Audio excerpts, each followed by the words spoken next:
We started the morning off right with a stop at this cute drive-up coffee shack called Seward's Cup. They had a lot of fun syrup flavors, including cupcake, butter rum, and cookie dough, to name a few.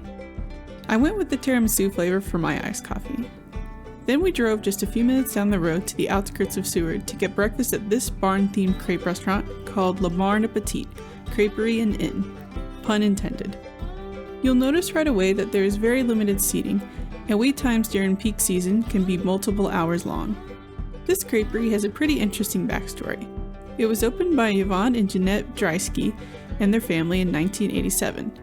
Yvonne, the head chef, immigrated to Alaska from Belgium in 1966. The name of the creperie was actually chosen by the town of Seward. They held a business naming competition, and this entry, as a play on the French phrase bon appetit, came out as the winner. Before we ordered, some locals gave us advice to order a savory and sweet crepe and split them between two people.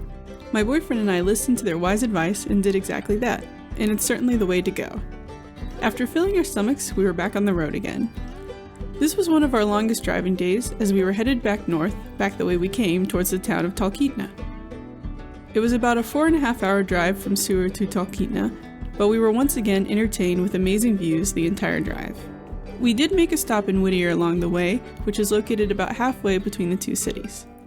This town is unique in that it can only be accessed by a one-way tunnel that is shared with both cars and trains, with the traffic changing directions every 30 minutes in the summer months. You do have to pay a fee to go through the tunnel. We got in line right before the traffic changed directions, so we only had to wait a few minutes. Still with rain. Oh, they have a gift store. The tunnel is 2.5 miles long and is the longest highway tunnel in North America.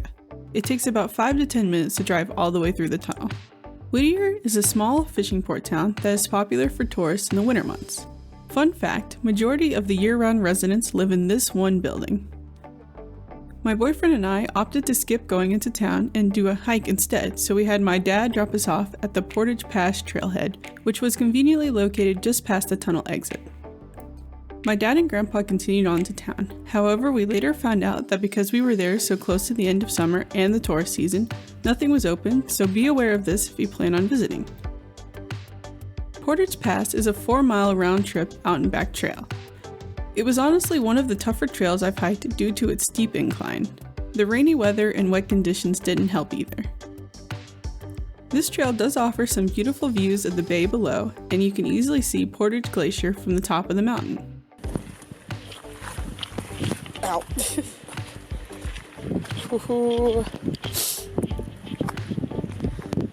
You can continue following the path all the way down to the lake and get pretty close to the glacier.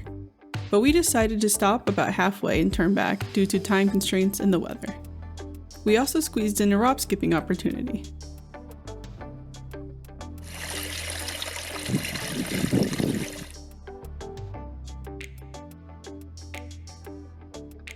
Then we were on the road again, headed towards Anchorage.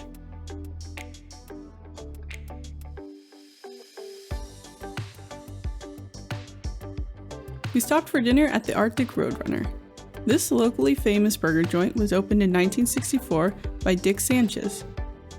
A unique element of this restaurant that I thought was really cool is the walls are filled with pictures of past and current longtime customers that include when they first started eating there and sometimes other details about their lives. One requirement to get on the wall is you have to have been a customer for at least 20 years. From there, we finished our last 2 hours of the drive and made it to Talkeetna as the sun was setting.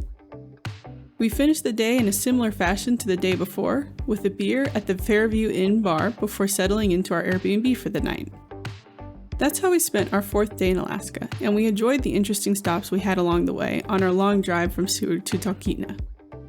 To see how we spend the rest of our time in Talkeetna, watch the next part of the series, and for more information on the places we visited, see the description below.